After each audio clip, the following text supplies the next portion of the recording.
Welcome to another edition of Chefs and Guests on the Spoon Mob podcast feed. My name's Ray. I'm your host. This week's episode is with Chef Jacob Inscore. He was formerly the chef at Commune for about 2 years. He just recently left, and I didn't know that at the time of setting up the podcast with him. He left at kind of the end of December. He goes into it in the podcast. He's going to be moving to New York, and we kind of get into that. You know, he's a lifer in kind of the Columbus restaurant scene. It's kind of where he grew up. Talk a lot about his career, you know, all the different places he worked in Columbus. We get into the protests over the summer. You know, he was one of the chefs who was down there pretty active in the protests. Him and Tyler Minnis are the two that come to mind the most. I'm sure others were too as well, but I just remember seeing their posts and Instagram, you know, videos and stuff like that. So we talk a little bit about that too, and just kind of restaurants and all that good stuff, you know, status of Columbus and everything. So it's a really cool episode. I'm glad he was able to come on. I do plan on linking back up with him in the future once he moves to New York, just to kind of see, like, I find it really interesting, like, what's New York going to be like when he gets there, just because of COVID and everything. And, you know, depending on where he lands, what restaurant too as well, and type of cuisine he's cooking and all that stuff. So definitely looking forward to catching back up with him probably over the summer. One thing about him is he is a doppelganger for Rene Redzepi, who's the chef at Noma. You know, the way they kind of both talk, like, there's this measured thoughtfulness in everything that he says. And it's just like a natural measured thoughtfulness. And it's just something that, like, really struck me when, you know, we kind of first got into the conversation. So I hope, like, one day, like, he goes and works at Noma and then somebody gets a photo of him and Rene, like, side by side. Because I mean, if you were casting somebody to play Rene Redzepi in a movie, I mean, you'd cast Jake. So this is my conversation with him, about an hour, and enjoy. So yeah, thanks for doing this, taking some time out to come on the podcast here. Kind of wanted to have you on because Commune is really, I mean, it's gone through a lot, but it's really the only vegetable forward. I mean, there's a couple other vegetable forward restaurants throughout the city, but I feel like Commune's kind of the main one, and then also the one that people should go to. Yeah. At least from my perspective on based on, you know, eating different restaurants and everything. But mainly wanted to start kind of, you know, one thing that I've noticed in Columbus that's lacking is kind of food media in general. So there's not too much out there on kind of how you got into being a chef and what inspired you and everything. So I kind of wanted to start with there, like how, you know, your career thus far, like how you wound up at Commune. Yeah. Well, first, I guess I should say is that I'm actually no longer with Commune. Oh, okay. It's very recent. The end of December was my last day there. Oh, okay. But we can get into that a little bit later. Yeah. I mean, I feel like as far as getting into the industry, you know, like a lot of other people that I work with, I kind of fell into it. Mm-hmm. It was actually something I never wanted to do, something I avoided. Yeah, I mean, like my mom's side of the family, they're like really great cooks. They make amazing food. And so at an early age, I was always interested in cooking. Mm-hmm. But, you know, I had a friend's dad tell me one time he was a cook in the Danish Navy. And he was like, you know, I thought I wanted to be a chef, but then I realized I never wanted to live to work. I wanted to work to live. Yeah, right. So that was kind of always my motto. And then once I moved to Columbus, shortly after high school, I kind of fell into cooking as a part-time gig. And then turns out I was pretty good at it. Mm-hmm. So, you know, one thing led to another and I never left, stopped going to school and started cooking more. So where are you from originally then? If you're not a Columbus native, correct? No, yeah. I mean, I'm from Mansfield. It's about an hour north of here. Oh, okay. So you're still an Ohio native. Yeah. Born and raised. So you kind of went through school there. Did you start like working at, you know, most chefs kind of seem to find their way to a restaurant. It's kind of like their first job, like being a dishwasher. Like, did you start that way or was it like something in college that you kind of found yourself getting into? Yeah, I mean, you know, I did it to kind of pay the bills for college at the time. Mm-hmm. You know, I started doing whatever was needed. You know, I just wanted to be in a restaurant, and there was one really close to where I was living at the time. It was Commonwealth Sandwich Shop. Okay. I don't know if you're familiar. Not too much with the Mansfield area, but go on. I'm interested. This is in Columbus, actually. Oh, okay. Yeah. So it, but prior to that, you know, I helped my aunt and uncle out part-time in their bar in Mansfield. But, you know, I was washing dishes there, throwing a pizza in their oven every once in a while. And, you know, nothing really stuck with me while I was there. It was just an end at the time. And then when I came down here and got my first job at Commonwealth, it kind of, a little light bulb turned on for me. Okay. And, you know, that's kind of the spark. Yeah. Yeah. So did you wind up going to culinary school, or did you just kind of get experience within various kitchens? Yeah. No. Yeah. I thought about going to culinary school. I had a lot of people I worked with who had been, and then a lot of people who hadn't. And for me, it was something that, based on what I had heard, it wasn't worth it and wasn't for me. I think culinary school is a great thing for a lot of people if that's what you need, because structure is really important in any restaurant and it's a great place to learn. But, you know, for myself, I decided not to go and kind of learn and get paid at the same time, sort of thing, you know. Yeah, learn on the job in the kitchens. Yeah, it's definitely something I like to ask everybody, just because I kind of find it pretty interesting that there seems to be I wouldn't necessarily, I guess, say like a movement, but I think, you know, there's ebbs and flows within any industry's job market. And one of the things now is kind of like a shift towards actual experience versus, you know, the education and everything. Like if you work in an office building, like there's kind of like this debate as to whether having a master's degree is something that's even worth it. So I always find that interesting, you know, because the thing that always stood out to me is always the thing that like Dave Chang talked about with culinary school, being that they don't teach you like the business side of running a restaurant, like how to, you know, do the accounting and like, you know, accounting costs for food and like all that stuff. So I always find that kind of interesting. Well, I mean, the other thing too is that one thing that I dislike about the education in culinary schools is that they don't teach you how to manage.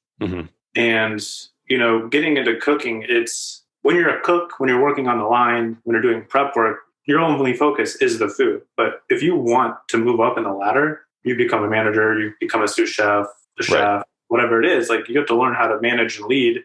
And you don't do much cooking at all at that point. Like cooking as a chef or working in a restaurant as a chef is like 20% cooking, maybe. Like that's generous too. Like it's more just like being a therapist, being a dad, being like a mom, whatever it is, like taking care of your team. And I don't understand why that's not something that's more talked about within culinary schools. Maybe it's changed now. I'm not sure, but I don't think it has yet based on what I've kind of heard and read and stuff. It doesn't seem like it. It seems like it's still kind of, you go and you kind of pick a lane, whether it's Italian or Asian or whatever, or French. Those are kind of like the big three. And then you spend pretty much anywhere from a year to possibly 4 years, depending on kind of the school. It seems like most are 1 to 2, but so you started kind of working in, you know, Columbus, you're bouncing around. So you bounced around to kind of some notable restaurants, I believe. So I think Wolfridge, you worked there for a time, correct? Yeah, I was there for about 3 years.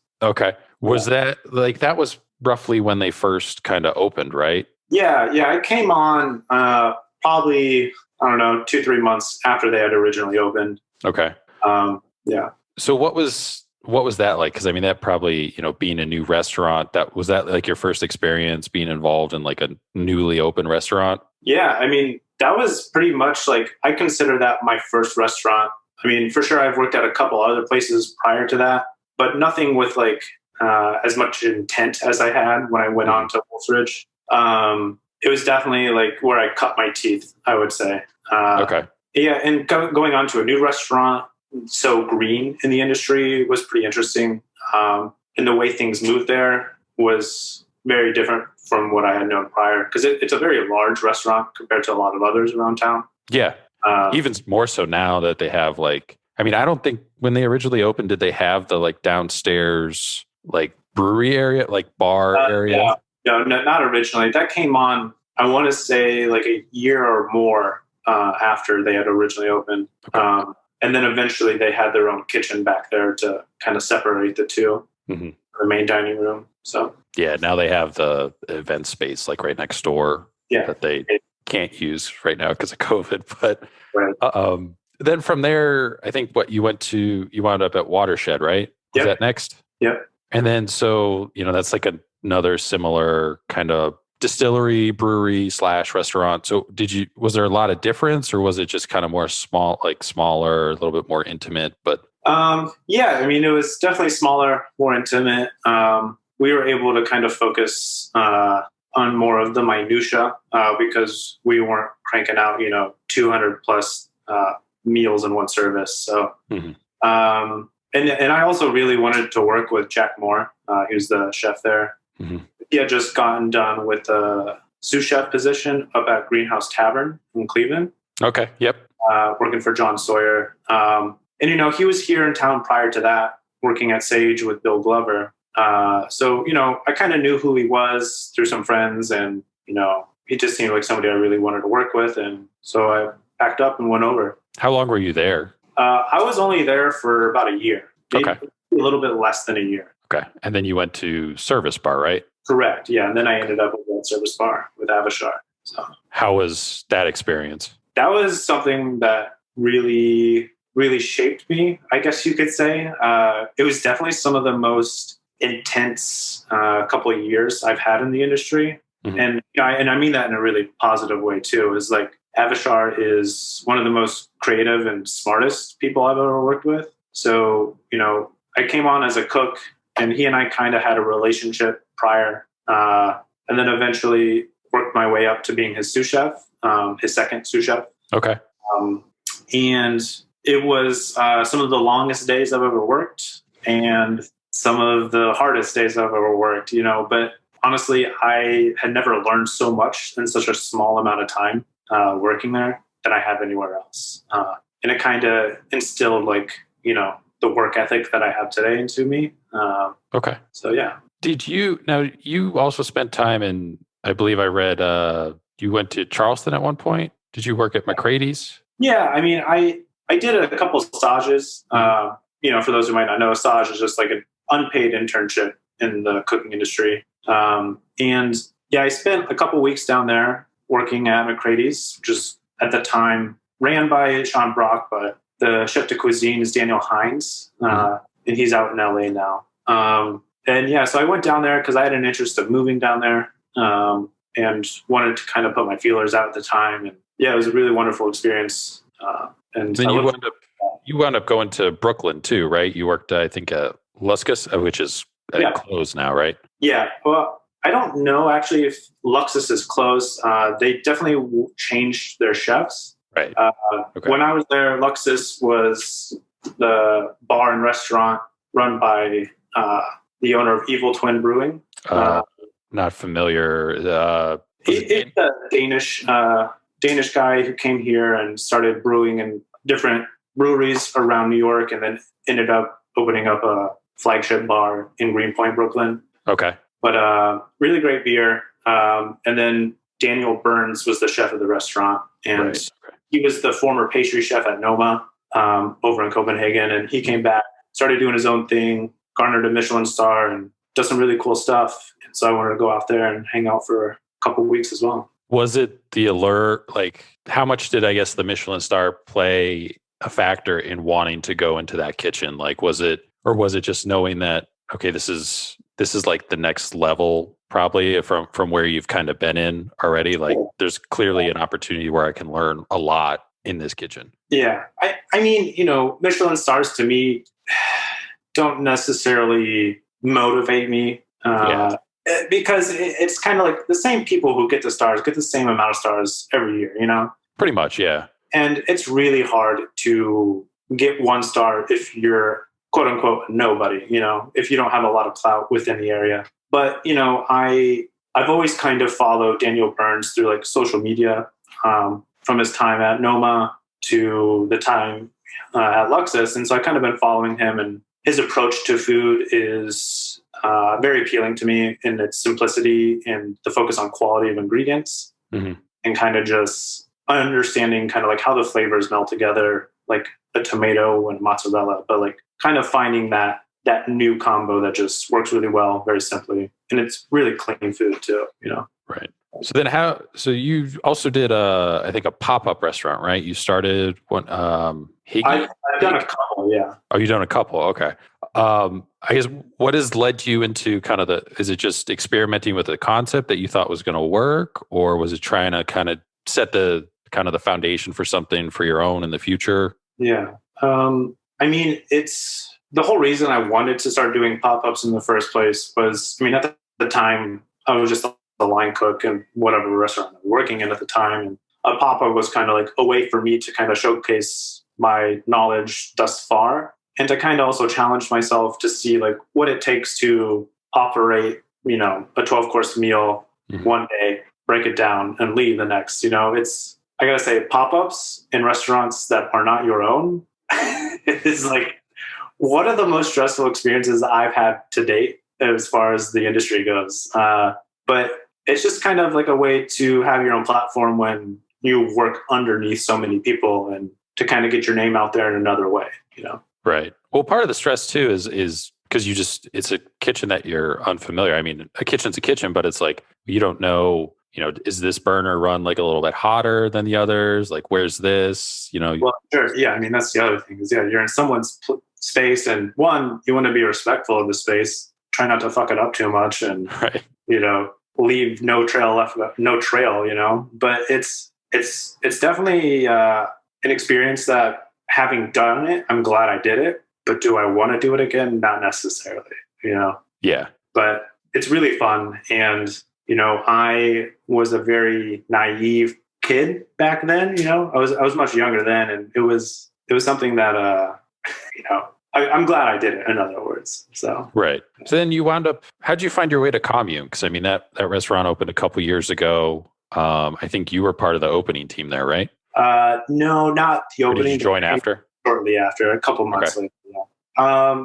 Yeah, I mean, I had kind of just reached a point at Service Bar where I wanted to move on. And so I took some time off. Wasn't really sure what I was going to be doing. And I knew some people that had already been working there at Commune. And so I just kind of put my name in the door just to take a part-time job maybe, or even just a line cook position, kind of lay low, save up some money and figure out what I want to do. And yeah, it came on, I think, in March of 2019. Okay. And shortly after that, the chef at the time, Ben Knavel, had decided to leave. Yeah, he was the opening chef. I think he's at the Crest now, right? Up in... well, I don't think he's there anymore. Okay. But he did go there afterwards, yes.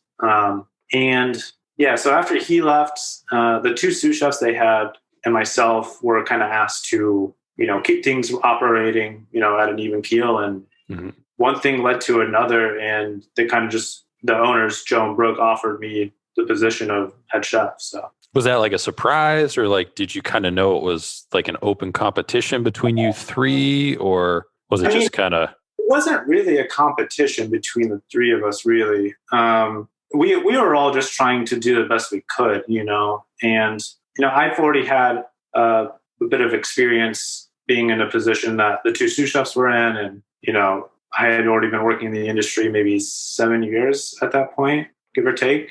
And, you know, we were just trying to keep things going, if not keep getting them better, you know. So, right. You know, it was a bit of a surprise, but I was also kind of just like, you know, this is what I always wanted. So why not? Why not try it out? Yeah. Yeah. Was it weird at all? Like, I mean, because Commune is kind of this restaurant pillar for that neighborhood. Like, I mean, you have Parsons Brewing next door, but really, you know, there's the hospital, and then you got to go down a little bit ways before there's, you know, kind of some mom and pop type restaurants. So it was kind of the anchor in this redevelopment. Was that weird knowing that, or did it not even affect anything? I mean, it didn't affect me really, but you know, it is in a strange location if you think about its surroundings when it was first created. Now things are starting to move along a little bit in that area, in the East Public corner specifically. Yeah. You know, there's more small businesses moving in like that. But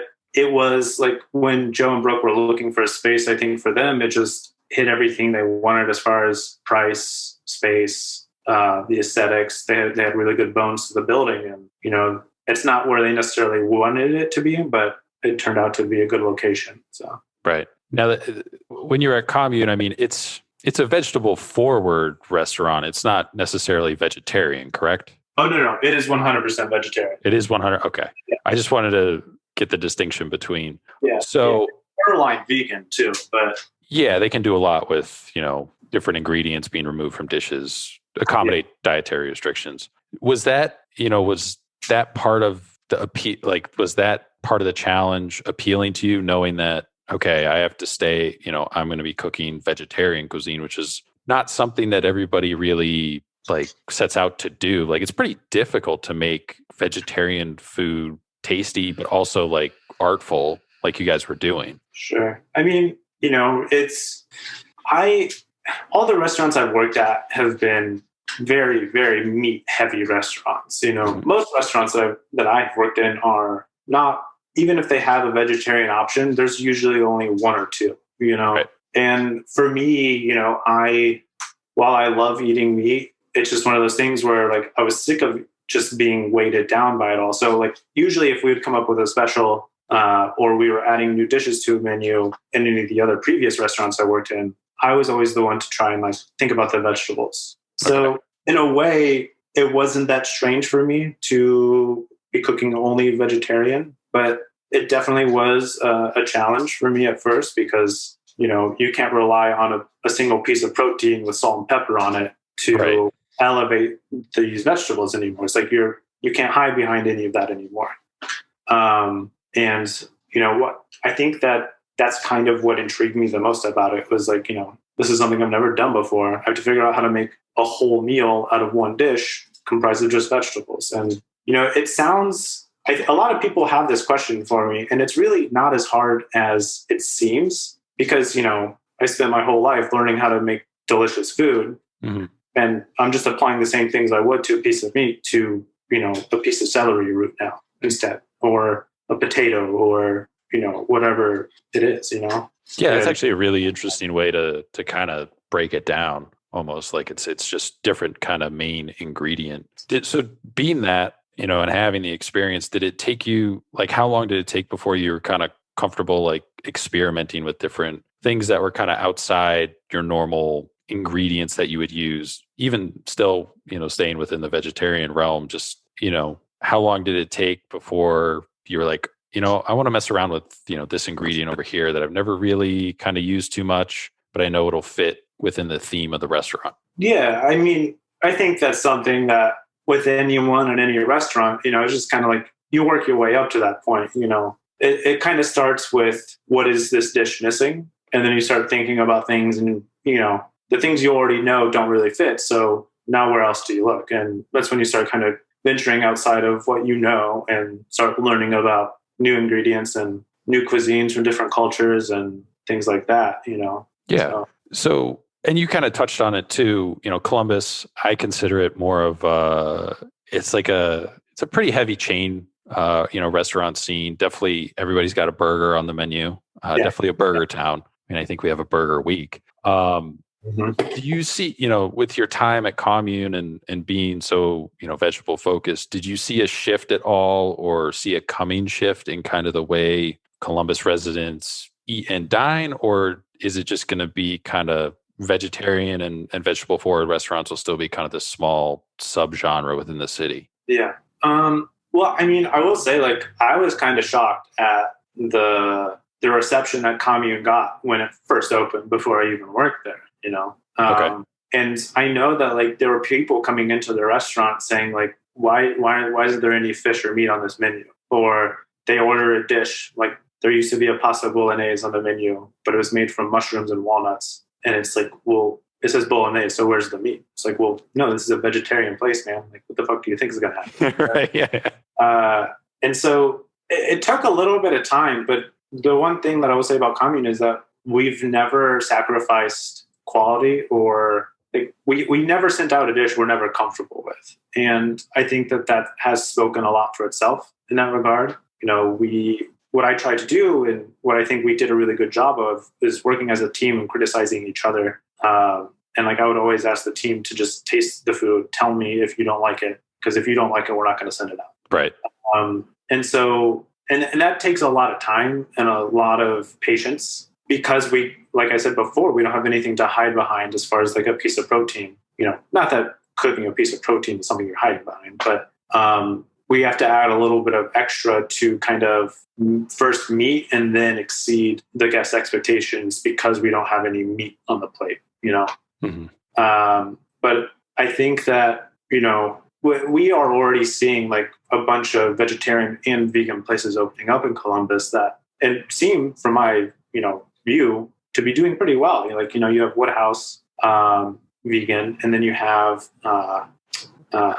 Village Taco. Yep, Village Taco from Commune, and there's some others, whether they're a chain or not, that are popping up here and there. But I think that Columbus is tapping into the health-centric people in the community, and so for them, like they hear vegetarian and they think, "Ooh, it's going to be healthy for me." So I think there's like you have your smoothie bowl places, and then you have places that are a little bit more comforting, like Village Taco or Woodhouse, and then you have Commune.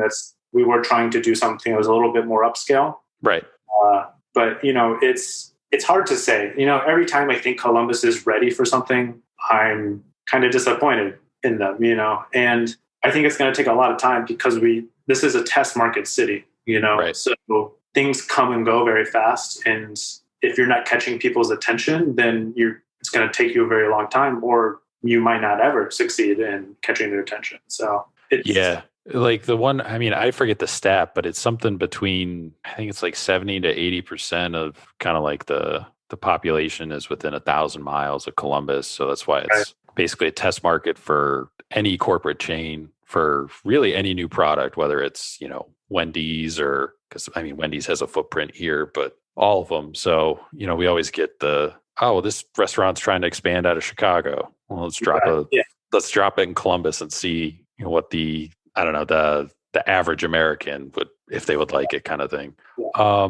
You were, so over the summer, there was obviously the incident, the death of George Floyd, and we had protests here downtown, and you were down at some of those, if I remember your story correct. So what was that like? Because, I remember I think it was the Saturday, and the protests were scheduled. They've been going on for, I think, a day or two already up to that point. And I remember it being just, you had people protesting a couple days in a row. It was hot out. It was humid. It was above 90 degrees. The sun was out. And you could just kind of tell, just even moving about the city, just limited capacity with coronavirus and everything, that like something was going to like happen. Like you could just kind of feel the tension in the air. Was that kind of the same feeling when you being downtown, or like what was your experience kind of being downtown for that? Well, I think that, my experience downtown was, I wanted to show support. And I think that within this country, there are countless, injustices that happen on a daily basis that we don't even know about. And the ones we do know about are not being met with the appropriate response from our governments. And there's so many deep-seated issues with that, the way the systems are set up, the racial inequality that we have in every town across America without there being any oversight or correction, really. Well, oversight or correction, but nobody wants to do these things. They have these city hall meetings. They have all of these hearings about safety, about police reform, but nobody wants to do anything about it after the fact. And so, we reached a point as a nation that obviously, like, this has got to stop. When is it going to stop? Black men, women, non-binary are dying every day because of the way that they're racially profiled. And, being downtown in Columbus was, it was a crazy place to be, just as far as what the protesters were met with by the police. You had the response was definitely way over the top.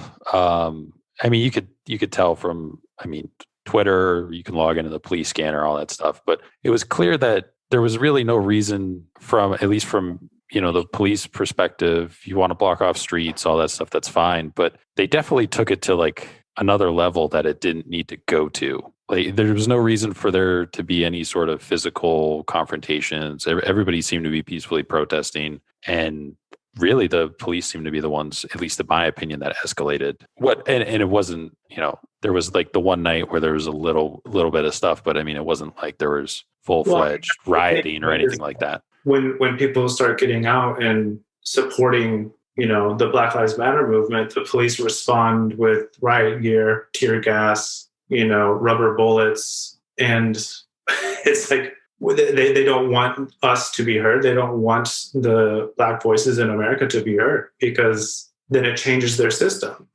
Right. And they don't want to change their system because they're making $90,000 a year as a police officer, So with the overtime and all that stuff too. Yeah. Yeah. Meanwhile, teachers are using their own, their own income to supply their classrooms with supplies. And it's just, there's not a balance there. And there hasn't been for hundreds of years. And so, being downtown, being down there was like the least anyone could have done, to support. Right. And you guys, and one thing that I don't think got a whole lot of attention when you were still at Commune, you guys did, I think it was like August, that you basically, was it donating all the profits from the to-go to like different Black organizations, Black Lives Matter organizations and stuff like that? It was like 4 of them. You guys raised a substantial amount of money, but like, I think it was mostly in the story section of Instagram. I don't remember seeing any posts, but like you guys were super transparent in like the amount of money that was raised and like where it was going.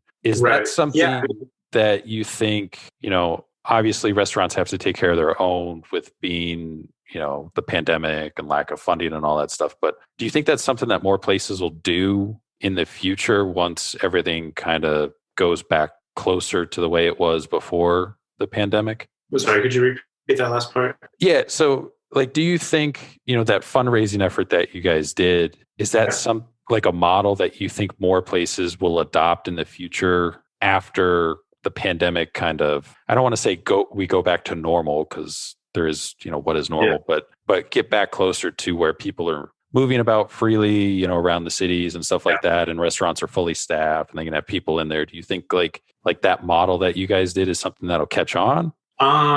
Yes and no. I mean, after that 1 month we were doing it, we stopped doing it, for a multitude of reasons. Like one of them being is that, as a restaurant, we weren't making enough money. Right. So we had to put a pause on that because we were scraping by as it was.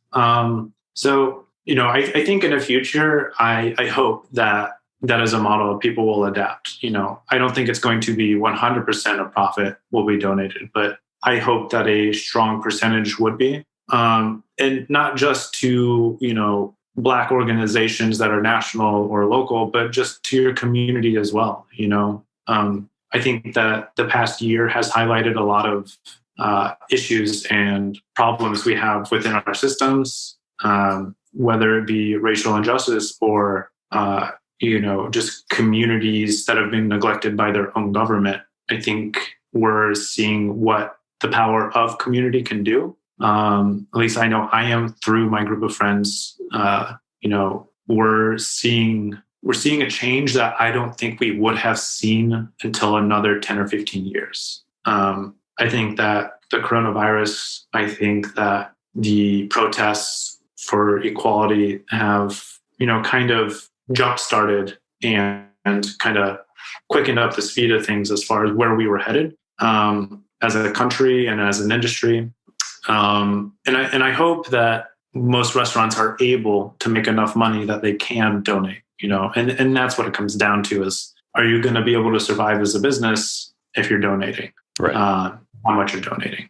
But I think it's important to not just give back to your community, but to give back to your employees as well. And that's another thing that's changing that people are just now starting to talk about is wages within the industry. Minimum wage has been a big topic of debate lately for some reason. Like, I don't understand why it's a debate, but things are changing, and they're changing much faster than I think we anticipated. So yeah, it'll definitely be interesting to see kind of the first 2 years of the new administration, how much that they can get through, how far that they can kind of push things to, really do the things that they've been alluding to and talking about for the last, I guess like 4 years, really, with Bernie's platform and all his ideas and everything like that. Right. But when you guys were doing the fundraising stuff, I mean, you guys shifted when you're at Commune to pretty much just to go, and it was like a skeleton crew of, I think, you and maybe one or two other people. So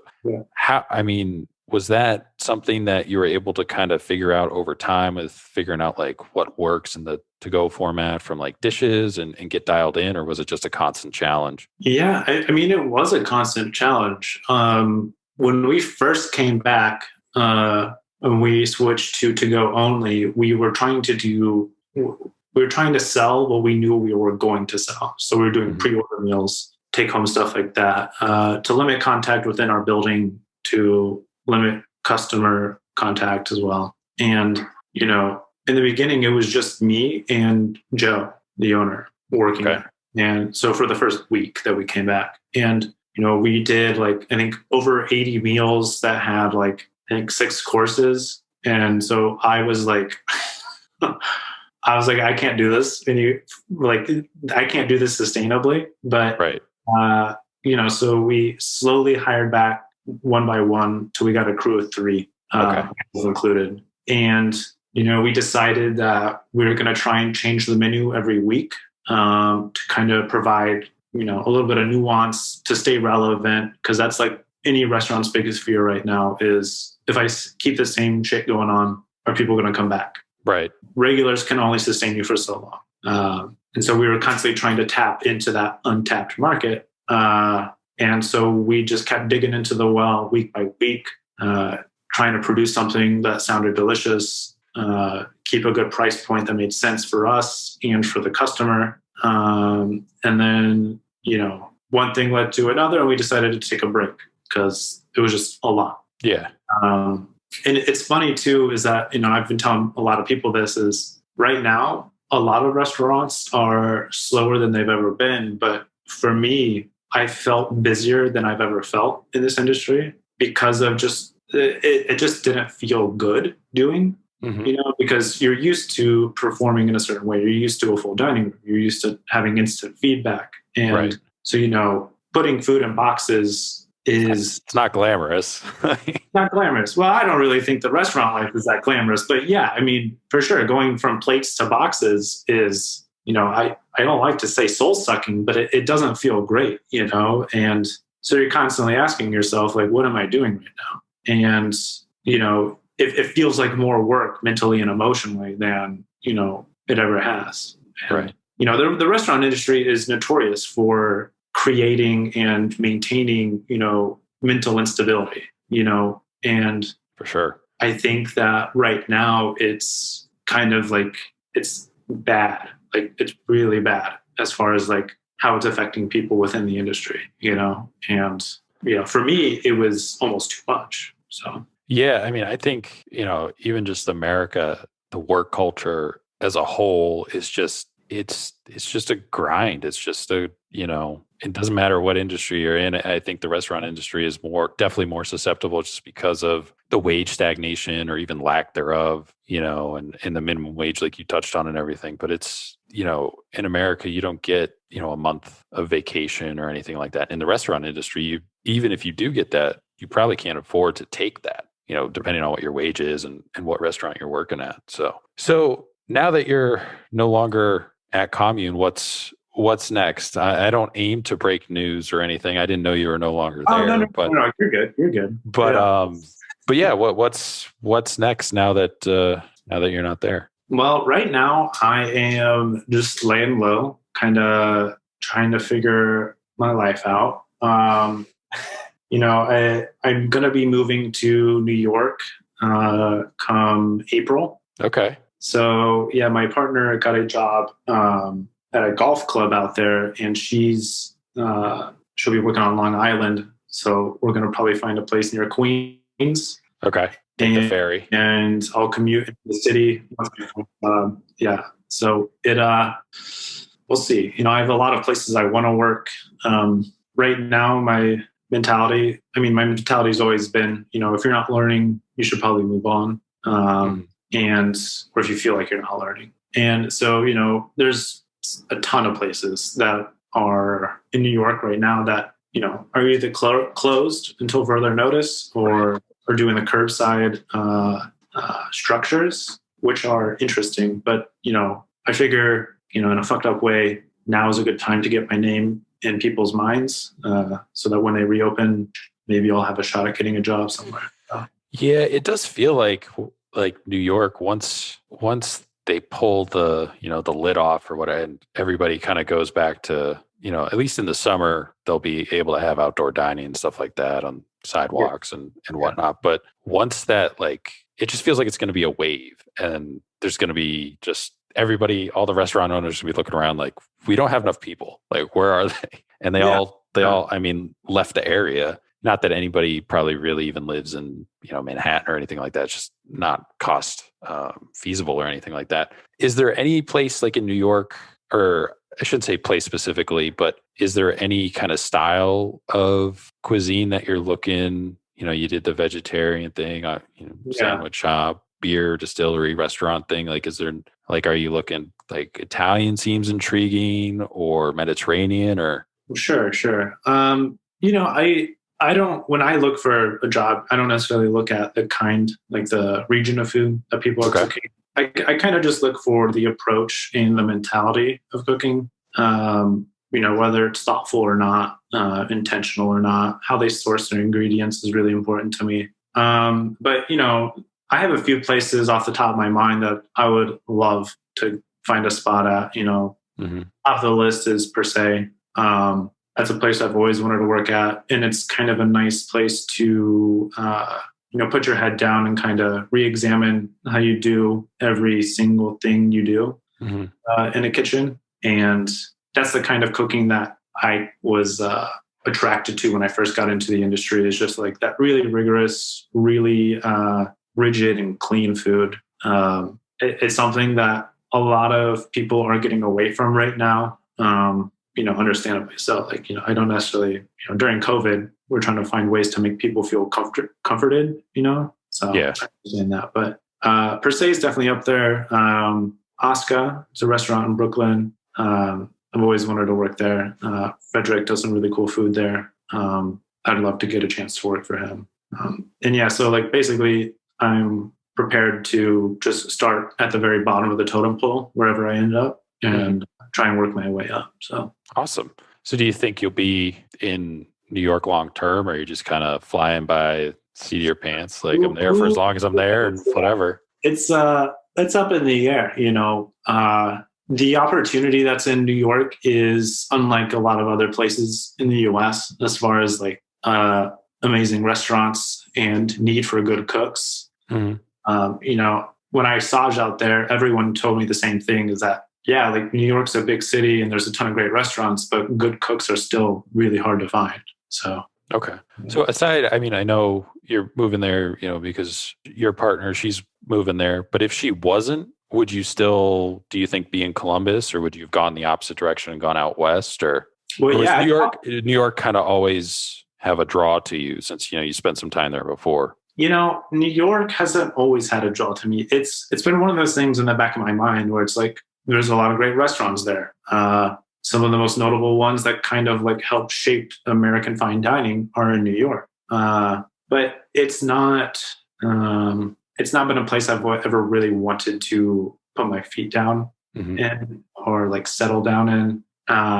So the answer is I probably wouldn't be going if she wasn't already going. Okay. But it's still a thing that I feel like it would be silly to pass up this opportunity. And honestly, I was preparing to move out west. Okay. And there's a lot of places out west that I eventually want to get to. I've also been trying to get a visa working so I can go overseas to a couple places. So, I think in the next 5 years, I could be any number of places. But right now it's New York, and we'll see what happens after that.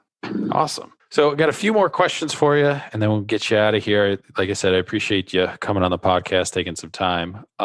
We kind of ask these questions to everybody who comes on the podcast who's within the industry. So who is the biggest influence on your cooking career thus far, would you say? Biggest influence. I think that Jacques Pepin was one of the biggest. He's the one that got me into cooking because of his TV show on PBS. But there's not one person that I really look up to on a totem pole. Rene Redzepi's definitely been up there for me. The style and the approach to cooking has always been appealing to me. But then people like Jeremy Fox out west, Bertie G's, and like over at Saison, like what's his name? Josh. Yeah, he's no longer there or he's doing involved with that anymore. Oh, right. Yeah. He's doing Angler, right? I don't. So, I mean, him and I had an exchange through Instagram, and I don't know how much he's involved with that either. He's definitely focused on his ranch concept. But yeah, there's just some stuff. He sold his share of Saison, I guess. It was very confusing just because of the way it was reported. Like, I do a lot of research through, out there. It'd be like the San Francisco Chronicle. They have, and you're reading all these things. And one thing, kind of the reason why I ask everybody how they got in the industry and kind of go through a rough timeline is just because there's never seems to be any two publications that match up for anybody almost. Like, it'll say this person was, went to culinary school in 2001, and then you read something else and it's like, yeah, they were there for 8 weeks and they dropped out. Like, they didn't complete, and it's all, so I try and get, at least everybody can do it in their own words of like, this is kind of how it went for me. So, yeah, I don't know. There seems to be some like more details based on the stuff that I read, but I know he said he's focusing on his ranch concept, which is like, almost like a hunting and fishing retreat and like cooking stuff over an open fire. And it seems really cool.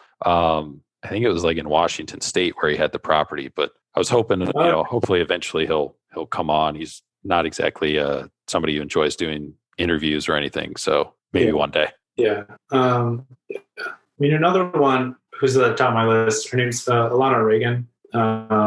She has a like little cottage concept as well, like ranch concept up in like the Upper Peninsula in Michigan. And I don't know if she's still doing it, but it was relatively new, and she had worked in fine dining in a number of restaurants, did some really great stuff. And her approach to food is something that I really enjoy as well. Yeah. What's the one kitchen item that's not a knife that you can't live without? Good spoons. Good spoons. Why? What's the... Well, I mean, spoons are one of the most important tools because they're in all of your bains at work, like they're in all of your prep. It's what you use to put food into a hot pan most of the time. It's what you use to, kind of like shape things. It's what you use to baste whatever you're searing in a pan with butter. I usually plate with spoons. Some people hate that, but I just love the way a spoon feels in my hands. The weight of a spoon is really important, and the balance, the depth of the spoon as well. Yeah. So there's some really good spoons out there that cost a lot of money, and I may or may not have a couple of them. But okay, I didn't know that there was really good spoons out there. I mean, yeah. That's you think you've seen them all, but yeah. All right. You're not at a restaurant right now, but what's the one restaurant that you'd recommend that isn't yours? So not Commune, since you were just there, but I'd say Chapman's. Chapman's is pretty great. VJ Lieberman is the chef over there, friend of mine. He came up from DC. He's a pretty notable guy. I think you've done a little bit of work on him as well, right? Yeah, we were in contact, so hopefully he'll be coming on the podcast soon. But yeah, I mean, for those that don't know, he helped with Aaron Silverman's restaurants out there. So it's the Rose's Luxury, or I think it's Rose's Luxury Restaurant Group, but it's Rose's Luxury, Pineapple Pearls, and Little Pearl, I think are he was at Little Pearl and Rose's Luxury. I think he was the chef of both of those at once. Yeah. Both under the Michelin Star, which is crazy to do with two restaurants, let alone having 3 restaurants with like 5 stars total. So yeah, it's an insane operation they have down there. But I think that VJ stuff is really great. He changes it up a lot lately. They're doing everything they can to stay operational, and I think that Columbus is lucky to have them. So yeah, agreed. What's the kind of bucket list travel destination, bucket list restaurant that you want to go to? Oof, oof, that's a tough one. I don't know. I mean, there's so many to choose from. Within the states, I would say maybe Willow's Inn. Where's that? That's not out in Washington, is it? Yeah, it's in Washington, Okay. on the San Juan Islands. And I might not have this information correct. I don't know if he's still there or not, but Blaine Wetzel is the chef there. They recently came out with a book. It's really great if you don't have it, but it's called Island Cooking.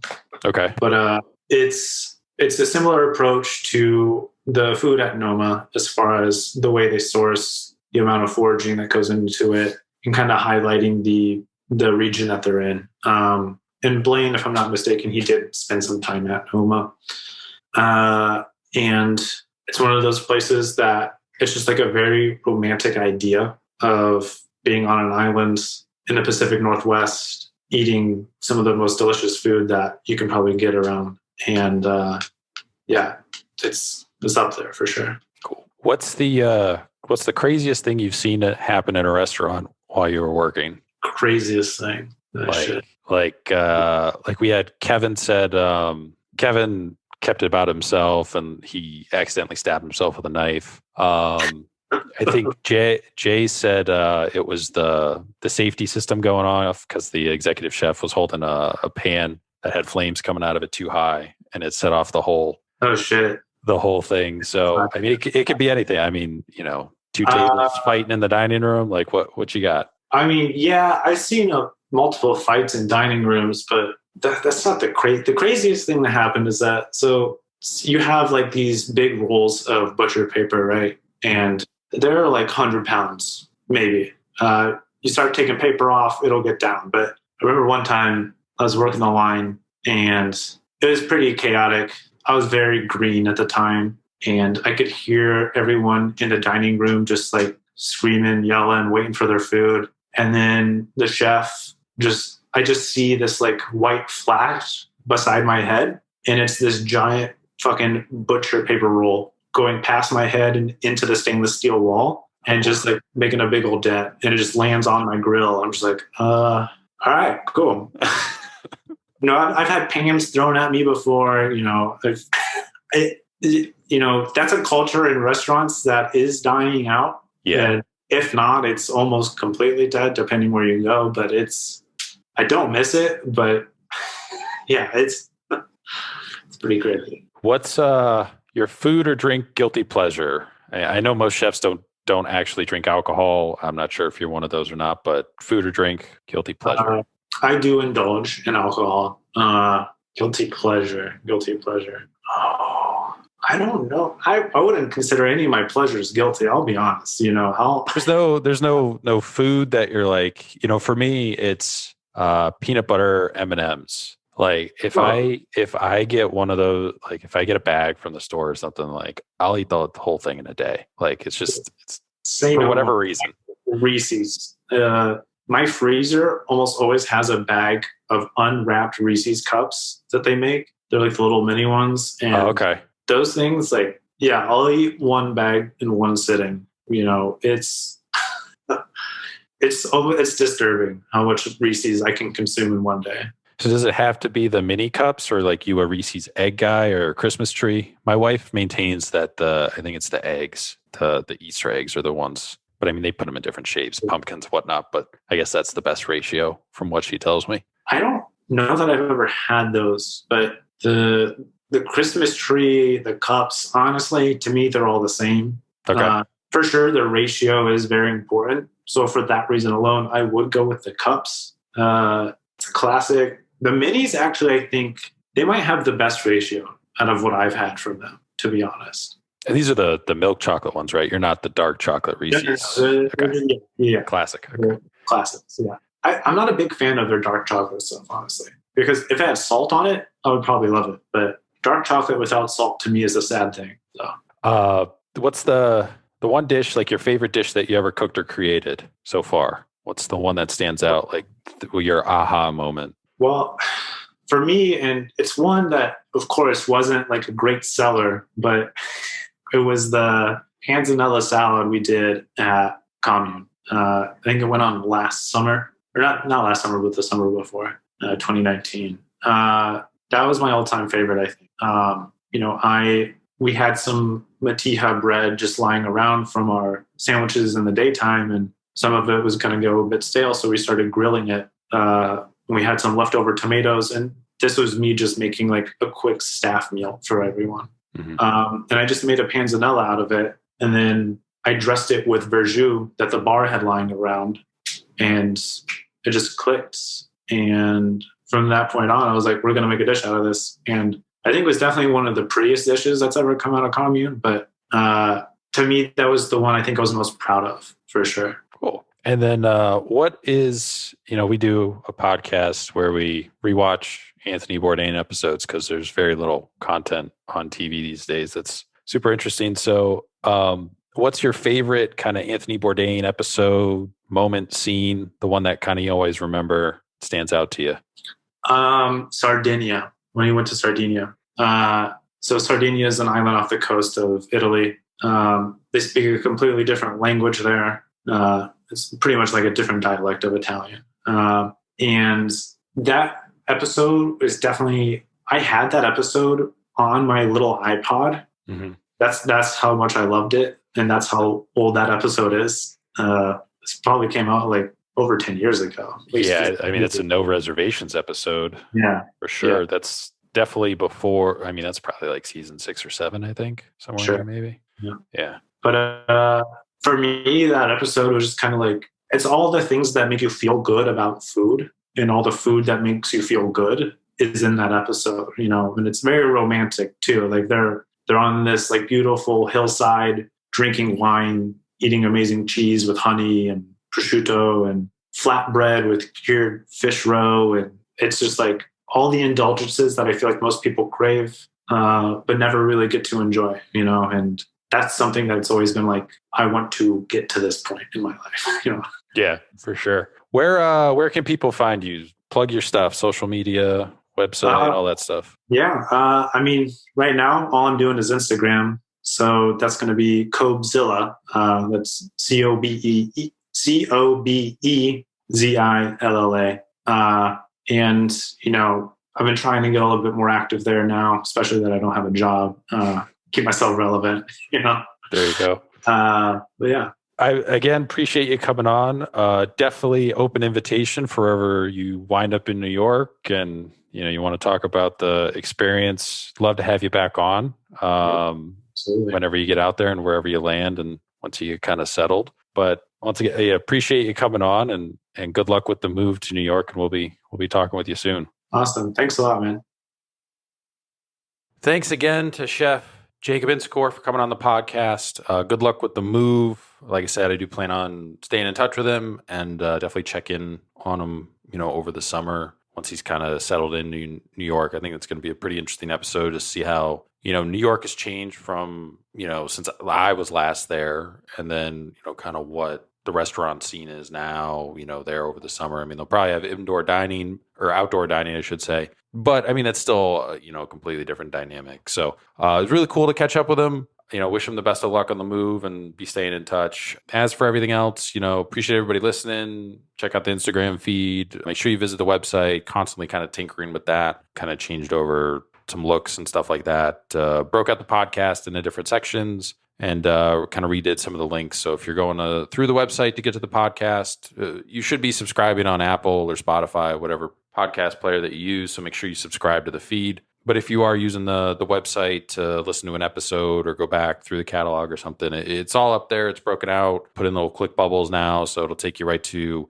our page on Anchor. And then from there, once you get to that page, you can either listen on that page or you can go to the iTunes or the Spotify or Pocket Casts or whatever. They don't have all the icons for everything that we're on, but we are on Amazon Podcasts. You can find us. You should be able to find us now just by searching Spoon Mob instead of Spoon Mob Pod. Changed, just got rid of the pod out of the name. So the RSS feed is updated. It's not a different feed. So should just update if you're already following. But if you're searching for us on any of the platforms, just search Spoon Mob. Should see it come up. iHeartRadio, TuneIn, Stitcher, pretty much every platform that you can be on, I think, except for Pandora, which Pandora is strange. We've submitted a couple times. They just haven't approved it. I didn't know really you could listen to podcasts on Pandora, so I'm not mad about it. I don't know how many people use it. Check out all that stuff. We got, the Parts Not Unknown podcast we do every week, restaurant reviews, still doing those. Chef interviews kind of do once every other week. I'm still kind of going through a list to try and get some people scheduled and everything, and then we'll be expanding. There's one person I want to have on. She's the owner of this plant shop just outside of Cincinnati, and she started in her garage. So she's somebody, that I think would be interesting. It's not food related, but just kind of how she started this business in the middle, of a pandemic, and it started out of her garage, and now it's this full-fledged business with its own brick and mortar location. I think that'd be pretty cool too. So